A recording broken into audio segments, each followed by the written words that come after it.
tempos, eles são difíceis não apenas pelo corona, né? Muitas pessoas dentro dos próprios lares estão enfrentando dificuldades financeiras, dificuldades amorosas, dificuldades com relação aos filhos, dificuldades com relação ao emprego. Então, há muitas dificuldades e os tempos são difíceis.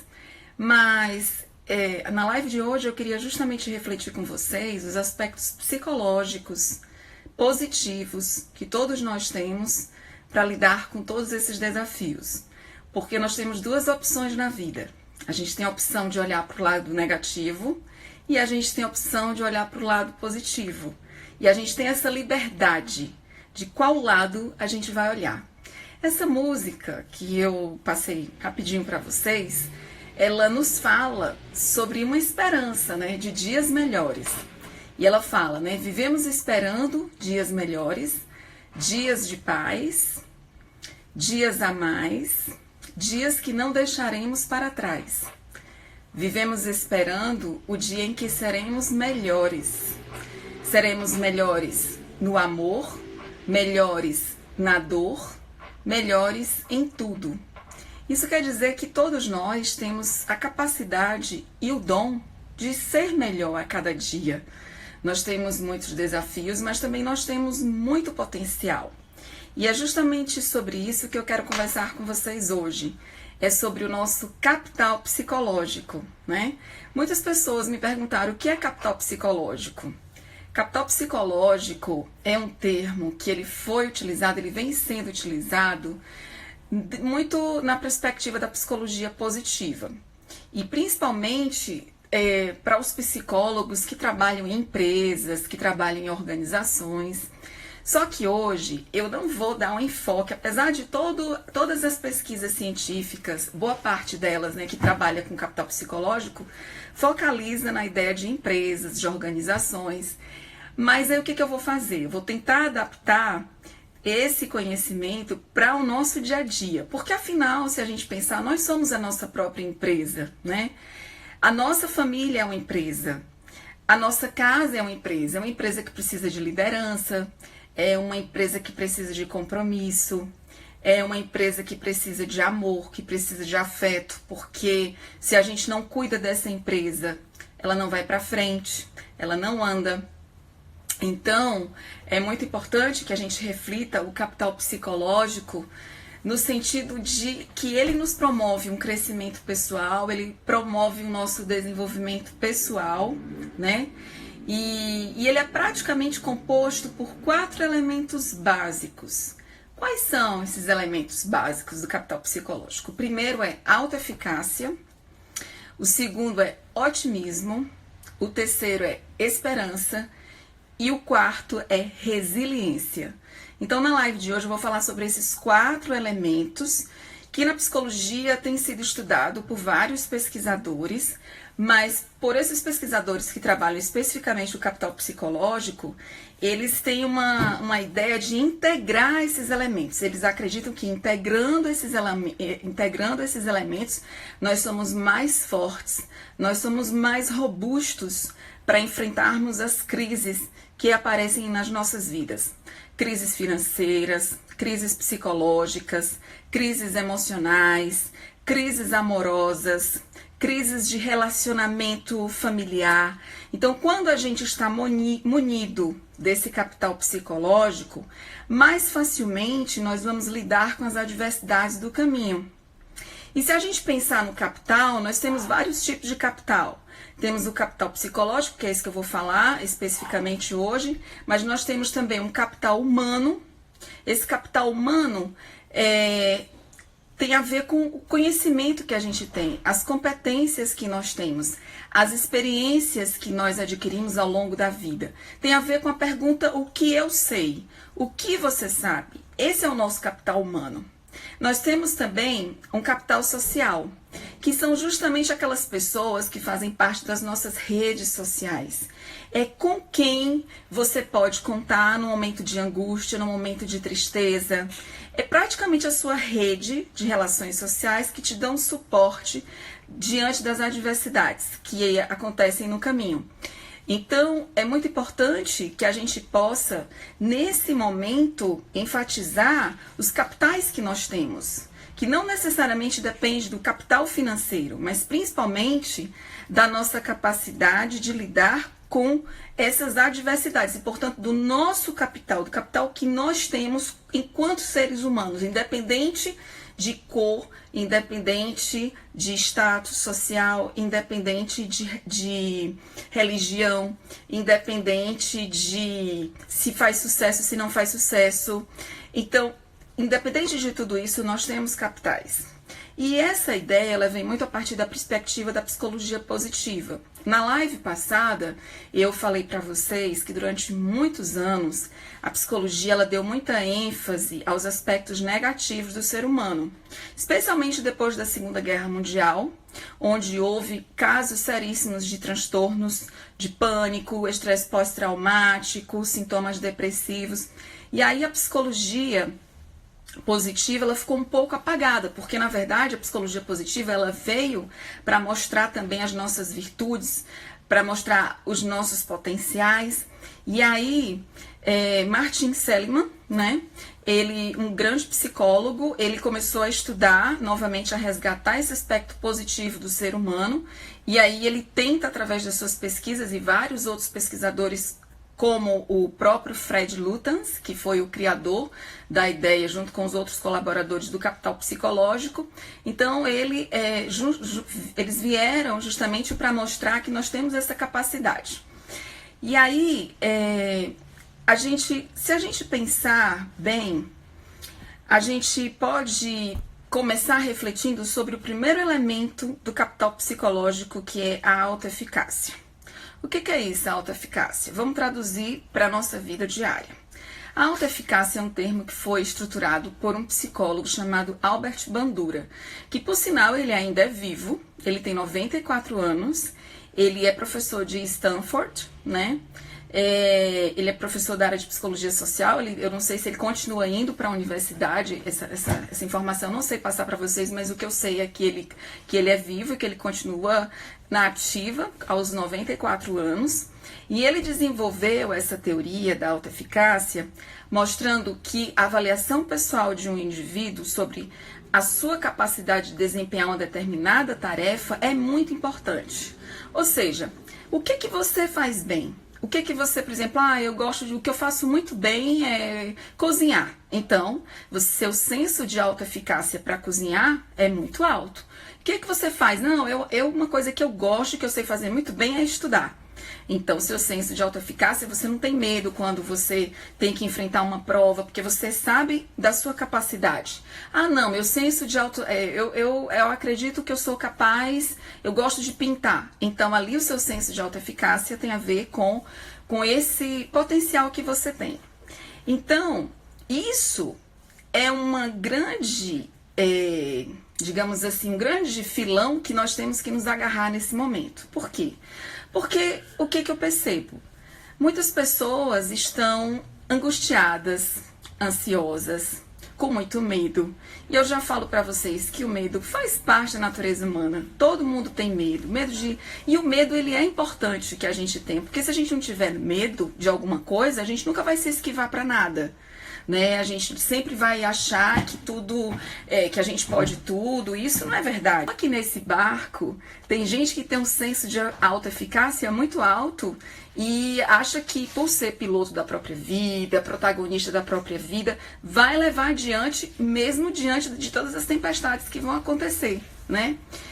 Para quem acredita, por exemplo, na Bíblia, né? Eu tenho colegas que acreditam na Bíblia, tenho colegas que não acreditam, mas eu, por exemplo, sou cristã, eu acredito, né, nas palavras que eu leio da Bíblia. E tem uma frase que eu acho muito importante, que me ajudou durante muitos anos para enfrentar as adversidades da vida, que é: não temas nem te espantes, porque eu estou contigo por onde tu quer que andares, né? Então, na verdade, esse temor, ele faz parte da nossa vida, mas ao mesmo tempo a gente precisa ter uma certeza de que algo vai ser melhor. E quando a gente tem um senso de autoeficácia, quando a gente acredita que a gente é capaz, isso funciona melhor. Só que, como eu falei para vocês, tem gente que tá pulando, que tá querendo pular desse barco. Imagina que está todo mundo nesse barco. Vamos pensar numa família, né? Ou num grupo que está junto, que de repente eu tenho estudantes que ficaram juntos com os colegas, não estão com a família, estão com os colegas, mas está todo mundo nesse barco. Então você vai ver que nesse barco tem gente que vai pular, tem gente que vai enfrentar, tem gente que está preocupada em cuidar um do outro, tem gente que está pensando o que vai fazer depois que essa tempestade acabar. Então temos muitas questões. Tem gente que já pulou do barco, né? Pulou do barco e você, como eu falei na live passada, eu acho que vale a pena destacar nessa live de novo, porque a gente vê pessoas de todo jeito, e agora que a gente conhece mais ainda as pessoas, né? Gente que pula do barco e você joga a corda para a pessoa voltar, a pessoa não quer. Joga o bote, a pessoa não quer. E aí você dá o braço, a pessoa quer que você afunde junto com ela.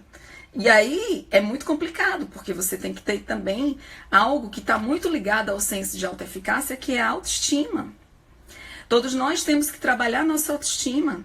A autoestima ela é precursora da autoeficácia, né? Ela é um fator preditor para a autoeficácia. E a autoestima, ao mesmo tempo, ela é uma mola propulsora para o nosso amor próprio. Que é algo que a gente também não pode jamais esquecer, principalmente nesses momentos onde nós estamos vivendo muitas tempestades, né? Eu acho assim interessante a gente pensar que eu li um livro recentemente, aliás, já tinha lido e li novamente, que é esse aqui, Quem Pensas Tu Que Eu Sou, né? Do Abraham Slavutsky. Ele é um psicanalista gaúcho.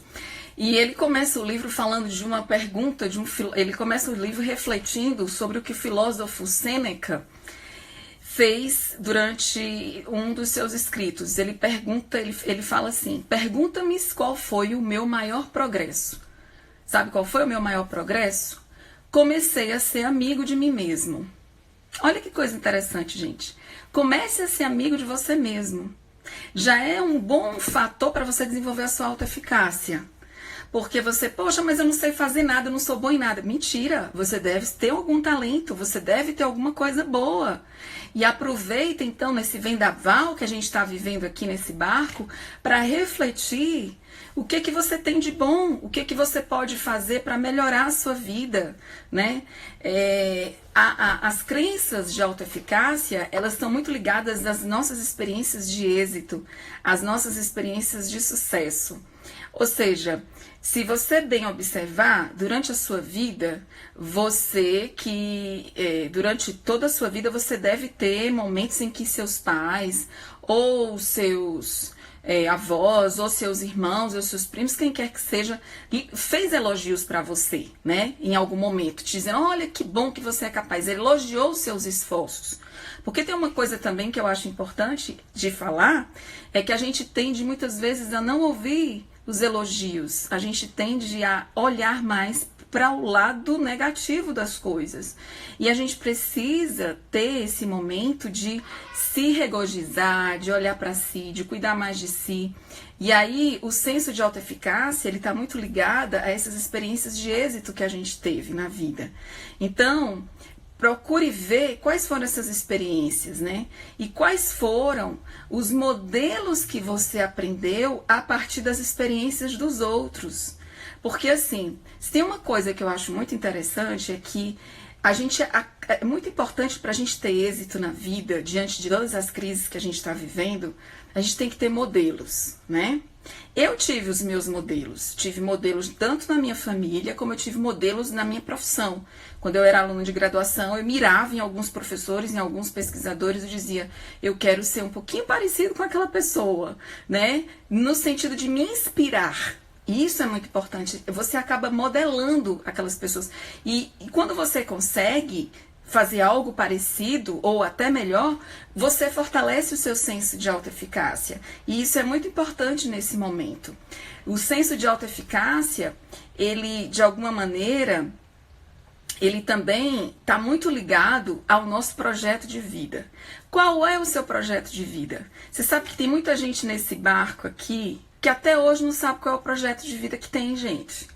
Eu fico boba. São pessoas, assim, não só jovens, não só adultos de meia idade, mas até pessoas assim, idosas, que até hoje, olha, eu vivi na vida porque a vida me levou, mas eu nunca tive um projeto de vida, eu fui levando a vida. Gente, é muito importante que a gente pare, respire e pense, qual é o meu projeto de vida? Qual é a missão que eu tenho aqui? Isso fortalece o nosso senso de autoeficácia. Isso fortalece a nossa capacidade de luta, de seguir à frente, de seguir adiante, né? Então, e a gente percebe que nada na vida, nada, que se você bem observar, você consegue, de experiências exitosas, podemos dizer assim, sem esforço, sem determinação, sem persistência, sem perseverança. Então vamos ser perseverantes nesse barco, vamos fortalecer a nossa autoeficácia, né? Aquilo que realmente a gente se considera capaz. Porque, em síntese, se eu dissesse assim, professora, né? O que é que a gente faz de fato? O senso de autoeficácia. O senso de autoeficácia nada mais, nada menos é a tua crença na capacidade de algo que você sabe fazer muito bem. Em síntese, é isso aí. Mas aí eu fico me perguntando, você, nesse momento do barco, está se perdendo no desespero?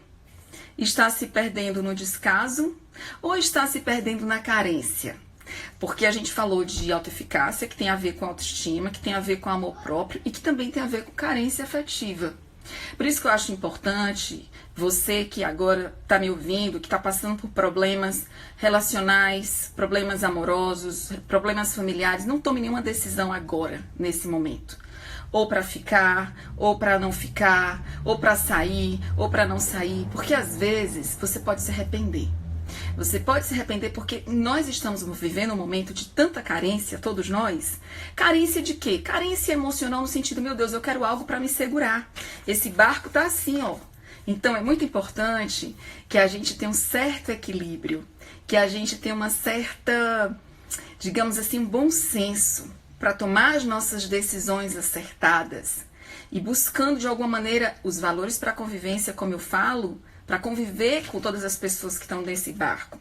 E se você, por um acaso, está sozinho, ah não, Deus, eu tô só, eu tô morando sozinho, eu não tenho ninguém. Mesmo assim, você precisa ter um cuidado consigo mesmo, você concorda?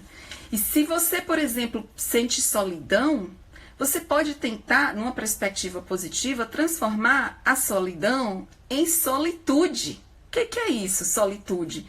É justamente você olhar para você, cuidar mais de você, ter esse contato mais próximo com você, ter essa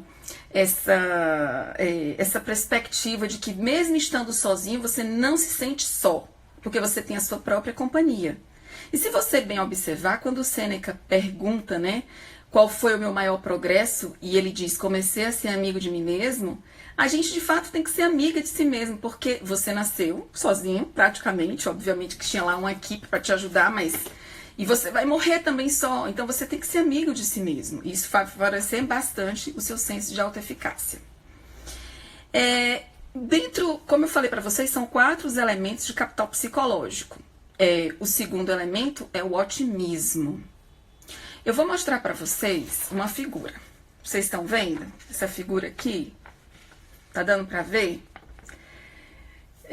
Eu queria que vocês... O que vocês estão vendo aqui nessa figura? Alguém quer falar alguma coisa? O que vocês estão vendo aqui? Alguém quer colocar aí, rapidinho, o que tá vendo?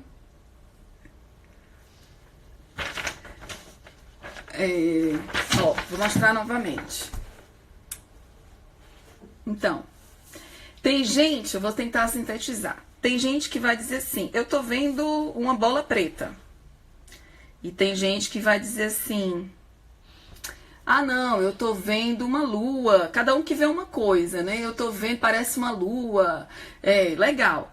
Então, mas assim, se a gente pensar no otimismo e no pessimismo e fazer uma adaptação dessa figura agora, é assim, tem gente que só vê... Vamos pensar que essa bolinha que tá aqui é a crise que a gente está vivendo, é o corona, tá, gente? Imagine, vou nem pegar no corona, tá? Mas imagine que isso aqui é o corona. Tem gente que está vivendo em função disso aqui, ó, o tempo inteiro, o dia todo, a manhã toda. E aí, se você começa a ver o outro lado da coisa, você começa a mudar um pouco a sua percepção. Nós estamos vendo o problema, mas também nós estamos vendo o que é ao redor dele e que é totalmente diferente. O pessimista é assim, gente, ó, eu trouxe essa imagem para a gente refletir sobre o pessimismo e sobre o otimismo. Tem pessoas que têm traços de personalidade bastante pessimista. O pessimismo ele também pode ocorrer na nossa vida em decorrência de sintomas depressivos. Quem tem sintoma depressivo acaba sendo mais pessimista em relação à vida. Quem tem distimia, muita gente não sabe que tem distimia, mas distimia seria uma leve depressão, tá? Mais ou menos assim. É uma pessoa mais reclamona, é uma pessoa que está sempre vendo o lado negativo das coisas, que está sempre achando que reclamando de tudo. Você constrói uma coisa, a pessoa vê o lado negativo, nunca consegue ver o lado positivo da coisa. Esses são os pessimistas. Mas tem pessoas que são pessimistas porque são chatas mesmo de natureza, gente, que não conseguem apreciar nada de bom na vida. Esses, em geral, acabam vendo só isso aqui, ó, só o problema, entendeu? E aí, se você fica só com o problema e você não consegue ver o que há por trás dele, ou seja, essa não foi a primeira pandemia que aconteceu na sua vida, nem na minha, de repente na sua também, mas assim, vamos pensar nas pessoas mais idosas, né? De repente já viveram outras coisas e foram otimistas. E o otimismo, se a gente bem observar, é muito importante que a gente tem um elemento da psicologia social que eu gosto muito, que é o contágio social. Esse construto da psicologia social, eu levo muito a sério esse construto, porque a gente às vezes se contagia com o ambiente, com as pessoas. Então você quer desenvolver mais o seu otimismo, se aproxime de pessoas mais otimistas. Por exemplo, você quer fazer dieta, comece a se aproximar de pessoas que também estão na mesma vibe que você. Entendeu? Se você quer, por exemplo, pensar em, eu vou aproveitar essa oportunidade para fazer um concurso, para estudar, se aproxima de pessoas mais otimistas que estão na mesma situação que você vai tender a melhorar. É que nem, às vezes, minha avó falava, às vezes é uma laranja podre que apodrece toda sexta. Então, às vezes, é o pessimismo de alguém que acaba dificultando todo o contexto, entendeu? Da pessoa. Então, olha, gente, a família Vieira tá todinha aqui, que eu tô muito feliz, eu tenho muito orgulho da minha família. É uma família que me ensinou a ser otimista. Eu acho que a gente estava falando dos modelos, né? Tanto a família Vieira como a família Leite. Eu tive modelos belíssimos e tenho até hoje de pessoas que são otimistas, que enfrentaram desafios tremendos. Por exemplo, os meus avós que saíram, e isso é muito importante. Quando a gente quer ser otimista, é importante a gente também ouvir histórias de pessoas otimistas e ouvir histórias de pessoas de superação, pessoas que superaram os problemas da vida. Meus avós, tanto os paternos como os maternos, superaram grandes problemas. Por exemplo, os maternos saíram do interior, foram para a capital, enfrentaram todos os desafios com os filhos, né? E consequentemente com o restante da família. A minha avó paterna me contava muito quando era criança que ela enfrentou a seca de 1932, ela passou fome. Gente, e hoje ela tem 95 anos, é altamente otimista, perdeu filho, perdeu o marido, né? Perdeu muitas coisas. Mas ela continuou otimista. Então é nesse tipo de modelo que eu tô falando para vocês que vale a pena a gente se espelhar. Ou seja, esse problema, ele tá aqui, mas ele vai passar. Ele vai passar. Então, nós temos, tanto na família Leite como na família Vieira, como você também tem na sua família, histórias de sucesso, histórias de pessoas que conseguiram atravessar, que fizeram essa travessia de uma maneira mais tranquila, né? E na psicologia, o otimismo, ele está muito ligado ao otimismo, segundo Martin Seligman, fala muito do otimismo aprendido. Ou seja, Martin Seligman, como eu falei para vocês, é um grande psicólogo da psicologia positiva, e ele diz que a gente também aprende a ser otimista. Ou seja, ninguém nasce, tem lá os traços genéticos, tem pessoas que já trazem algumas características genéticas, mas tem pessoas que aprendem a ser otimistas, né? E o otimismo tem algo que eu acho muito importante também refletir com vocês, que é a questão do otimismo realista e do otimismo que, digamos assim, que a gente fala de um viés otimista, ou seja, de um otimismo totalmente realista. Ou seja, você precisa, de alguma maneira, ter pé no chão. Esse pé no chão me fez lembrar o paradoxo de Stockdale. O que é isso, Stockdale, na verdade, o sobrenome Stockdale? O paradoxo de Stockdale, desculpa. É um conceito filosófico criado e popularizado pelo autor norte-americano Jim Collins, né? E ele foi baseado na história de um aviador e de um vice-almirante da Marinha dos Estados Unidos. Esse vice-almirante, ele ficou durante aproximadamente 7 anos, ele foi prisioneiro durante a Guerra do Vietnã. Ele era um aviador e durante a guerra ele foi aprisionado. E o que é interessante é que ele sofreu muito, muito. Ele tem um histórico de muito sofrimento, passou fome, quebrou a perna, sofreu abusos. Só que tem uma questão. Ele dizia que era muito importante ser otimista, mas o otimismo realista. Por isso que fala-se do paradoxo, porque assim, durante a entrevista que esse escritor, o Jim Collins, fez com ele, o Jim Collins perguntou, né, se ele tinha esperança, se ele tinha otimismo de sair dali, porque ele passou 7 anos sofrendo todos os dias. Ele dizia assim: nunca duvidei de que sairia vivo e venceria no final, e de que transformaria aquela experiência em um divisor de águas na minha vida, que pensando hoje eu não trocaria por nada. Quem sabe essa experiência que nós estamos vivendo não é um divisor de água na nossa vida? Quem sabe a gente está aqui, passando toda essa ansiedade, esse medo, isso pode ser um divisor de água, a gente pode sair melhor disso aí, né? E aí, o Collins perguntou quais foram aqueles que não conseguiram sobreviver, né, para ele. Sabe qual foi a resposta dele? Ele disse assim: quem não conseguiu sobreviver, quem morreu, foram os otimistas. Porque eles eram aqueles que diziam assim: nós vamos sair dessa prisão aqui no Natal. Nós vamos sair dessa prisão aqui na Páscoa. Nós vamos sair dessa prisão. Ou seja, se a gente fizer um paralelo com o que a gente está acontecendo hoje, a gente pensa que nós estamos confinados, todos dentro de casa. Então, nós vamos sair tal dia, mas ninguém sabe o dia que a gente vai sair. A gente precisa ser otimista, mas a gente tem que ser um otimista realista. Em que sentido?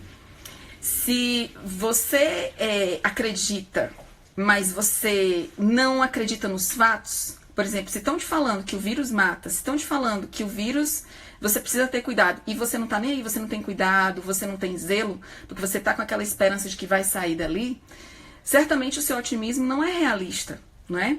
Agora, se você começa a se cuidar, se você tem um zelo, se você tem um cuidado, se você tem uma preocupação em manter todas as ordens da Organização Mundial de Saúde, as orientações da Organização Mundial de Saúde, certamente você está sendo um otimista realista, né? Ele fala assim, ele diz assim, que ele não se rendeu ao otimismo cego, que matou os colegas dele, mas ele permaneceu firme na fé, sem deixar de lado o pragmatismo. Pragmatismo é justamente essa coisa do real, né, de trabalhar com os fatos. E aí ele fala que fé e disciplina e otimismo realista caminham juntos. E a experiência que ele viveu, ele disse que o importante é você lutar um dia de cada vez. Porque, na verdade, todos nós temos as nossas lutas. Vocês concordam? Todo mundo tem luta. Todo mundo luta por alguma coisa. E aí eu acho que a gente tem que até selecionar que tipo de luta a gente quer. Porque tem algumas... nesse barco, se a gente bem observar, nas relações que nós estamos tendo com as pessoas que a gente está convivendo, a gente às vezes se mete ou se envolve, melhor falando, em alguma luta que não vale a pena. Então até isso a gente precisa ser mais seletivo. Que tipo de luta eu quero me envolver? Às vezes a luta é com você mesmo, porque às vezes você está sendo seu pior inimigo, você não está sendo amigo de si mesmo, não é verdade? Então é muito importante que você reflita sobre isso e que, na verdade, toda a experiência que nós estamos vivendo, ela é válida. Tudo que a gente está vivendo é um grande aprendizado, né? O terceiro elemento do capital psicológico que nós temos é a esperança. A esperança de dias melhores, a esperança de que tudo vai passar, né? Mas até essa esperança, ela tem que ser realista. Tem um livro que eu gosto bastante, que é esse aqui, de Psicologia Positiva, que o professor Robert Snyder, ele fala justamente dessa esperança, que ele fala que é um estado motivacional positivo que se baseia na correlação entre dois fatores: a energia que nós direcionamos aquilo que a gente quer, ao objetivo que a gente quer alcançar, que seria a nossa força de vontade, né? E os planos para alcançar essa meta. Ou seja, ter a esperança, ter um objetivo, mas também ter os planos, os caminhos, traçar os caminhos para chegar àquela meta. Então, se você está nesse momento agora, meu Deus, será que eu vou ficar desempregado? Ou minha empresa vai falir? Ou eu não sei o que vai acontecer, eu acho que eu vou adoecer. Se você está com todo esse pensamento e sem esperança de dias melhores, seria interessante você parar um pouco e começar a fazer o que nós chamamos de reminiscências, né? De escrever coisas que você já passou na vida, com seus pais, com a sua família, coisa que seus familiares já passaram, que de alguma maneira vão te dar esperança para você seguir em frente, esperança de dias melhores, né? E aí, essa esperança, ela tanto pode ser individual, como ela também pode ser coletiva. Vamos pensar, por exemplo, nesse barco, né? Se você é capitão da sua vida, se você está aqui nesse barco, você pode, você mesmo, acreditar ou validar os seus conhecimentos, os seus propósitos de vida e validar, consequentemente, a sua esperança individual em relação ao que você quer alcançar após esse momento de confinamento. Mas essa esperança, ela também pode ser coletiva. Ou seja, você pode contaminar, entre aspas, as pessoas que estão nesse barco para pensar de maneira semelhante de você, mesmo que haja conflito. Porque, gente, nesse barco, eu acredito que tem muito conflito também. Mas até para a gente lidar com os conflitos, com os nossos conflitos, conflito com os nossos familiares, conflito com os nossos colegas, a gente precisa ser criativo. Até para enfrentar os conflitos é preciso ter criatividade e é preciso ter esperança de que aquilo vai passar, de que um dia você já viveu maiores conflitos e que amanhã isso vai passar. É porque a gente é muito imediatista, a gente quer tudo para a última hora, a gente vinha num ritmo de piloto automático, ninguém pensava mais em si praticamente. Eu vejo assim, os meus colegas de trabalho, não sei vocês, mas eu vejo assim, meus colegas de trabalho, a gente vinha assim num ritmo de produção, de trabalho, produção de artigo, produção de livro e elaboração de aula. A gente não tinha tempo às vezes nem para se ver. E aí, um momento como esse, é importante a gente refletir que, apesar de todas essas questões que a gente viveu, essa esperança, ela tem que renascer, ela tem que viver. Como diz Mário Quintana, viver é acalentar sonhos e esperanças, fazendo da fé a nossa inspiração maior. É buscar nas pequenas coisas um grande motivo para ser feliz. É que a gente estava tão acostumado, assim... Como é que eu posso dizer? Tão acostumado em ver... Olha, acabei, acho que saiu um pouco, eu acabei de ler aqui uma mensagem, eu não estou conseguindo ler tudo, mas eu quero parar um pouquinho a live para ouvir vocês. Eu queria poder também fazer esse diálogo.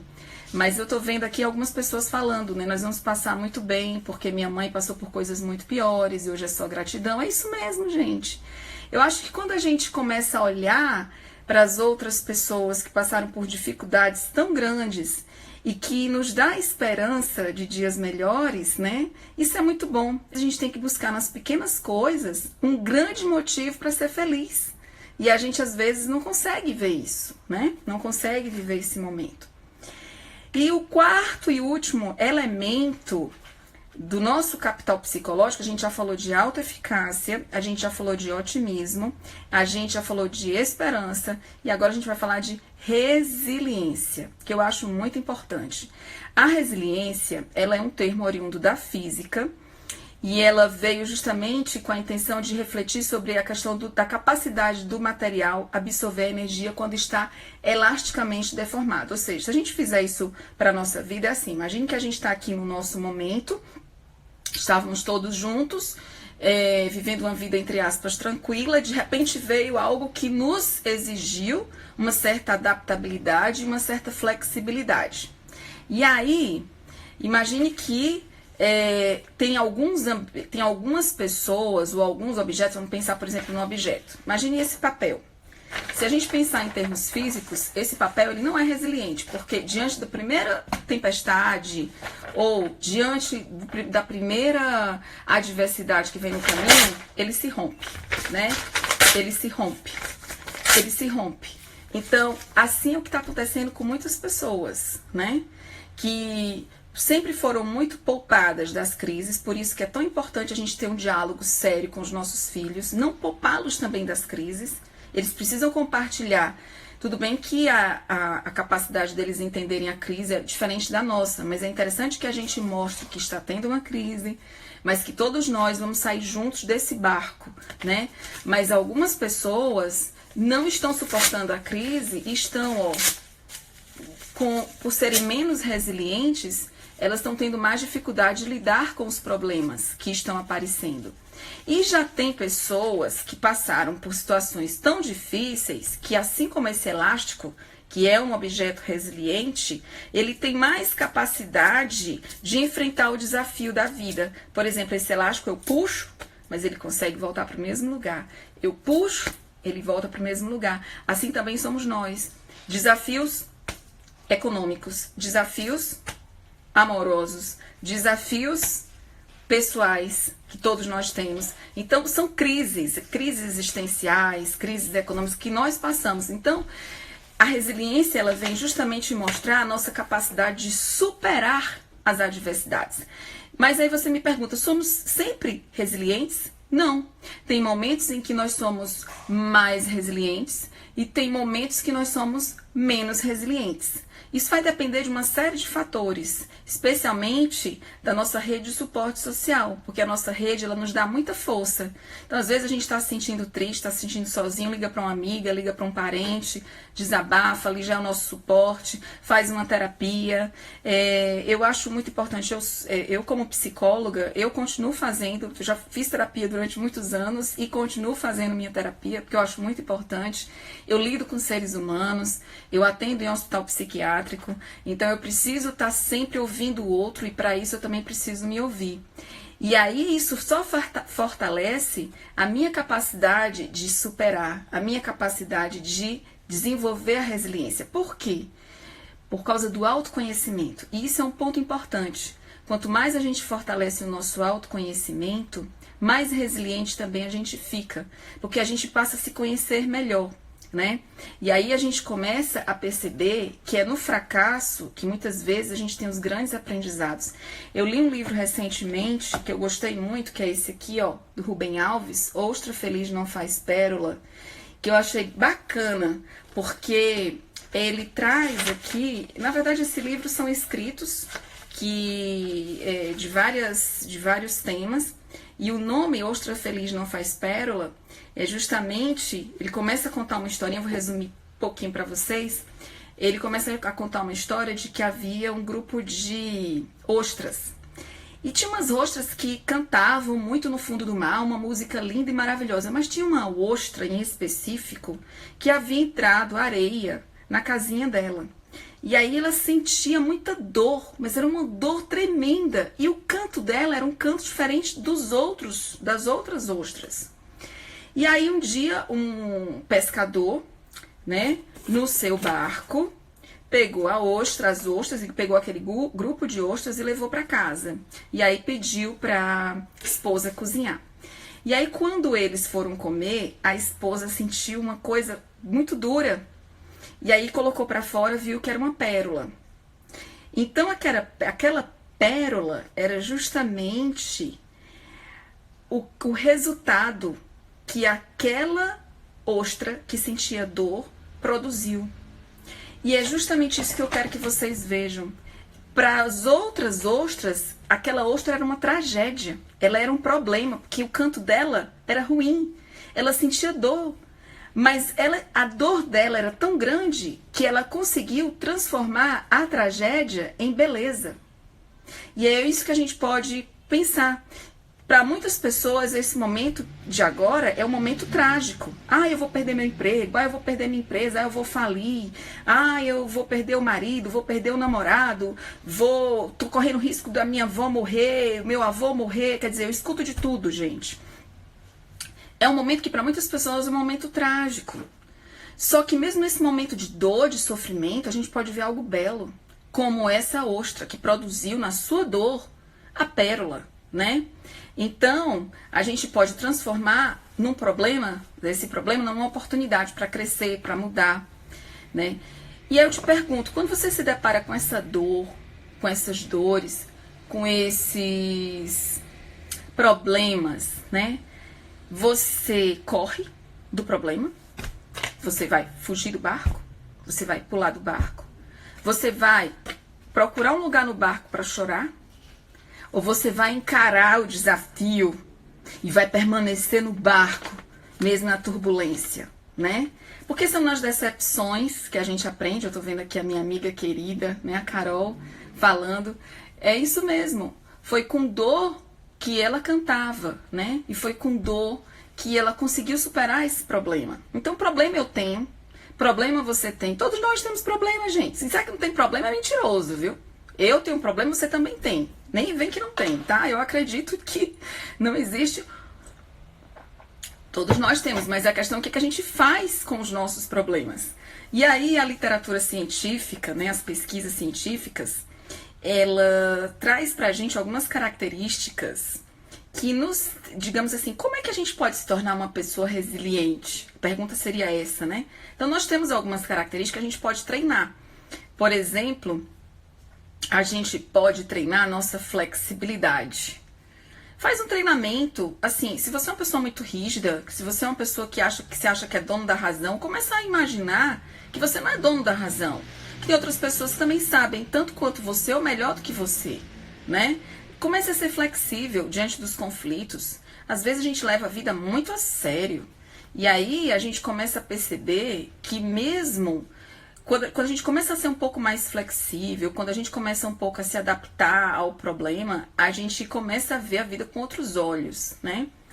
As pessoas mais organizadas, elas tendem a ser mais resilientes. Isso é o que as pesquisas científicas falam, tá, gente? As pessoas mais proativas, ou seja, são aquelas pessoas que tomam mais iniciativa, né? Por exemplo, isso me lembrei agora, uma situação que eu vivi há alguns anos com um grupo de amigas, né? Eu morava em João Pessoa e era noite de lua cheia e nós fomos passear, tinha uns barcos que estavam oferecendo pra gente passear, um grupo de amigas, todo mundo junto, e nós fomos passear no barco e era noite. Eu tinha parentes também dentro desse barco e começou o barco em alto mar, ele parou. E a gente não sabia o que fazer, ficou todo mundo muito atordoado. Ah, isso é um problema, isso é um problema, isso é um problema. E aí eu rezava muito, todo mundo rezava muito. E foi muito complicado. Mas aí eu pensei assim, gente, a gente só tem duas opções. Ou a gente vai morrer aqui, porque o mar tava bem, assim, tava todo mundo com medo. Ou alguém vai ter que pular desse barco. Às vezes é necessário pular do barco para ajudar os outros. O que a gente não pode fazer é pular do barco e querer que os outros afundem junto com a gente. E aí chegou um momento que eu tava tão aflita, eu falei assim, gente, eu não sei nadar direito. Realmente eu não sei, eu nado muito pouco. Mas eu sei que eu sei boiar. Então, se eu me cansasse, eu ia boiar. E foi o que eu fiz. Gente, eu pulei do barco. Pulei. E aí eu fui nadando, até que eu conseguia. E quando eu cansava, eu boiava. Cansava, boiava, até que eu consegui encontrar uma casa. E tinha um grupo de pessoas, eles estavam cantando. E aí aquelas pessoas me ajudaram a voltar para resgatar as outras que estavam lá no barco. Então, assim, é importante que muitas vezes a gente tenha proatividade, que a gente tenha iniciativa de mudança. Porque aí, se você fica o tempo todo somente preso aquela ideia e não busca mudar, e não busca fazer nada que possa atrair coisas boas para você, atrair coisas boas para as pessoas que estão junto com você naquele barco, de nada vale a pena viver. Vale a pena viver desse jeito? Claro que não. A gente precisa dar sentido à nossa vida. A gente precisa dar sentido ao nosso propósito de vida. E isso nos torna mais resilientes, porque isso nos torna mais confiantes.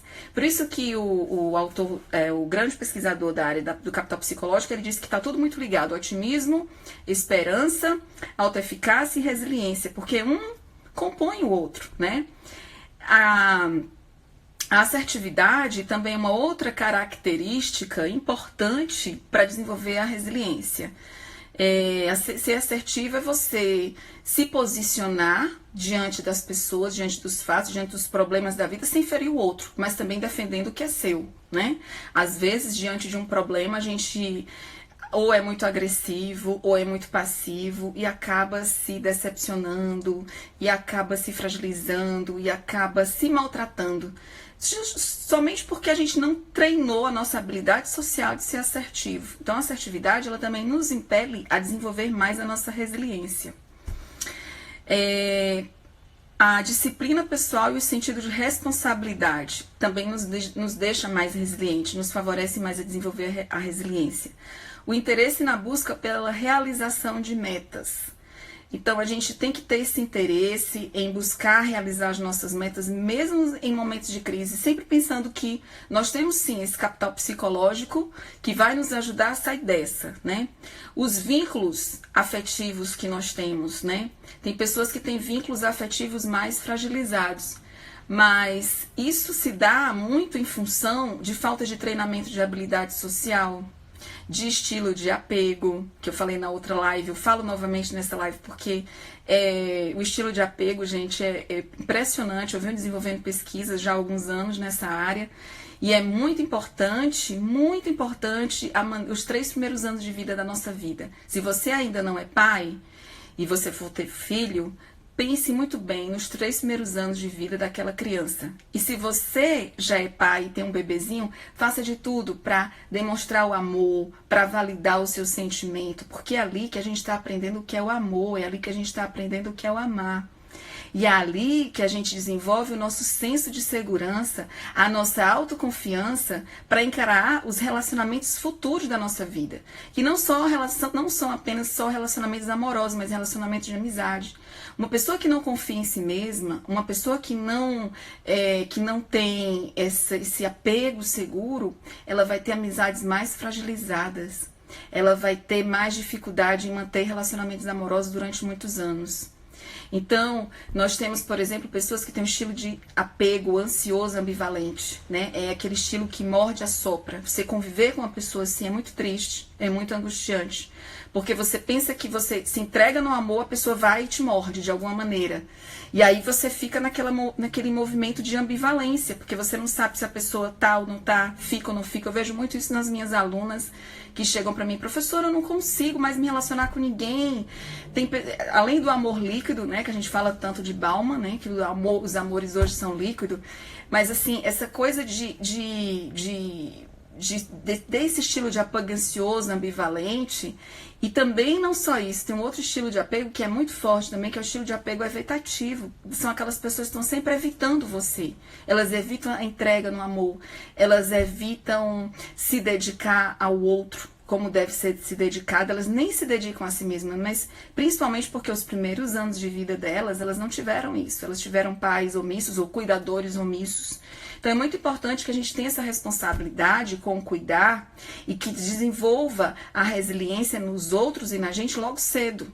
Poupar os nossos filhos, como eu falei para vocês, de tanta tragédia, então a gente pode levar essa situação com leveza, né? A gente pode, por exemplo, aqui em casa, eu falei já em outros, eu fiz uma cabana, e aí aquela cabana, uma cabana de pano, peguei vários lençóis e juntei vários lençóis com as meninas, e aí eu fiz essa cabana, e ali é o nosso cantinho, principalmente para elas, né, um cantinho de refletir, o nosso cuidado. Quando elas estão cansadas, elas vão para lá, quando elas querem refletir sobre alguma coisa, ou ler alguma coisa, elas vão para lá, e foi tudo tão simples, gente. Isso favorece para elas encarar essa crise com mais resiliência. Eu não estou poupando da crise. Eu não estou falando que a crise não existe. Ela existe, né? Esse é um tempo difícil para todos nós, né? É uma crise mundial, né? É um tempo que é difícil para todas as pessoas. Mas, assim, a gente pode encontrar nesse momento, como a ostra encontrou, fazer algo de bom, transformar a tragédia em beleza, né? E aí, uma coisa também que é interessante é interessante que a gente tenha uma ideologia para permitir, uma ideologia que permita dar sentido também ao nosso sofrimento. Porque assim, mas como? Dá sentido ao sofrimento? Sim. Porque as perdas, gente, elas são inevitáveis na nossa vida. Às vezes a gente acha a vida muito injusta, né?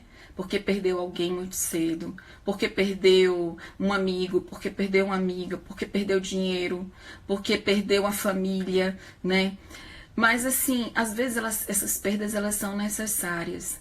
E esse sofrimento, mesmo esse sofrimento que a gente vive, ele também é um sofrimento que a gente precisa dar sentido. Eu vou trazer um outro caso para terminar a nossa live, né? Que eu quero abrir para conversar com vocês. Sobre um psiquiatra austríaco que eu tenho uma grande admiração, que se chama Viktor Frankl. Ele foi, na época do nazismo, ele viveu nos campos de concentração. Pra você ter uma ideia, o pai dele morreu, a mãe dele morreu, a esposa dele que estava grávida de um bebezinho, né, deles, morreu. Ele só tem uma irmã que é viva, né, que ficou viva. Mas ele passou muito tempo nos campos de concentração e ele sofreu muito, muito, muito. Todas as piores... Ele tem um livro chamado Em Busca de Sentido, né? Esse livro, ele vai justamente mostrar o sentido da vida, né? Qual o sentido que ele tem para a vida? Porque ele perdeu tudo. Ele perdeu a família, ele perdeu o dinheiro, ele só não perdeu a dignidade dele, que eu acho que é o que a gente não pode perder. A gente não pode perder os nossos valores. Isso a gente não pode perder.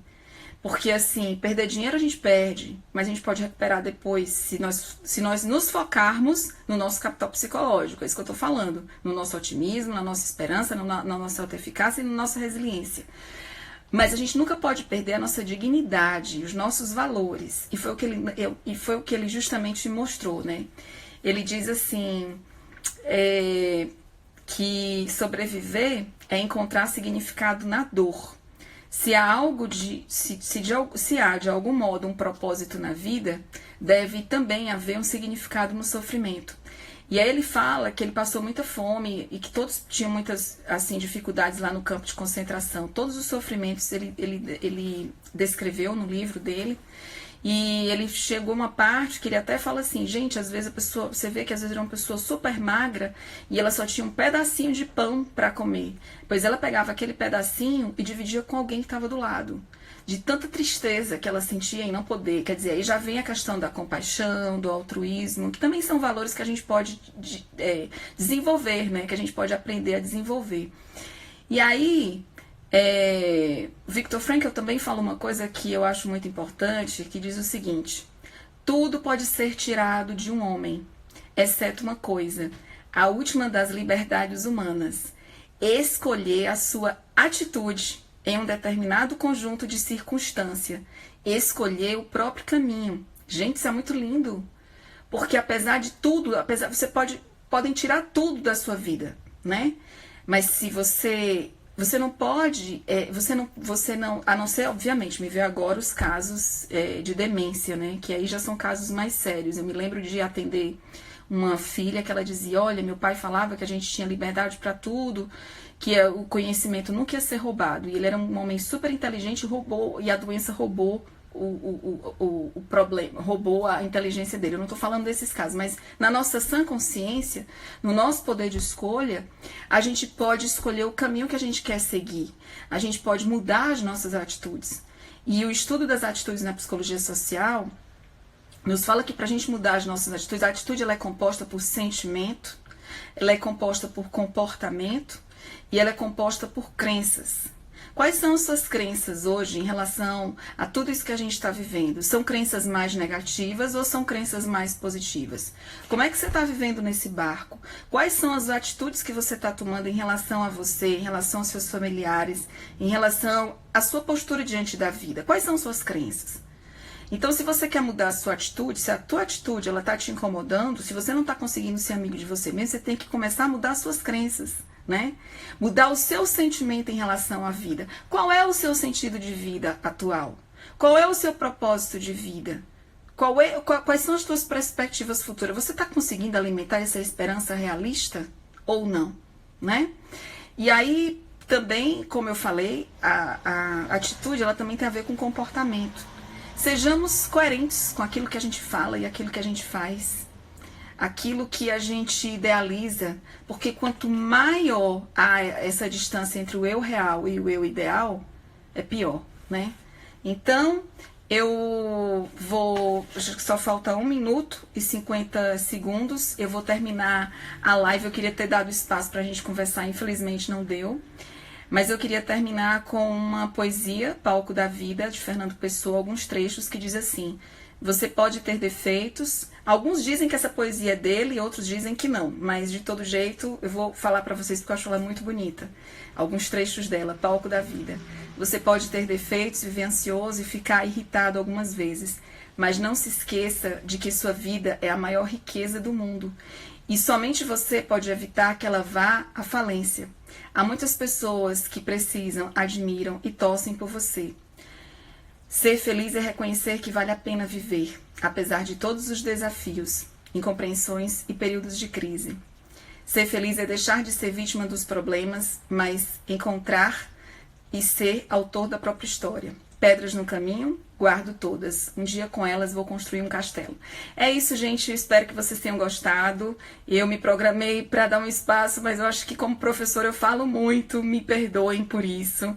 Tem mais coisas que eu gostaria de compartilhar com vocês, mas a gente tem que cumprir o tempo. O Instagram daqui a 37 segundos vai acabar com a nossa live. Fiquem com Deus. Eu espero que vocês reflitam sobre a autoeficácia, o otimismo, a esperança e a resiliência. Sejamos firmes e fortes nesse barco. Essa turbulência vai passar e a gente vai conseguir depois contar a nossa história. Tá certo? Uma boa noite, bons sonhos para vocês. Fiquem com Deus. Até mais, até a próxima. Eu preparei hoje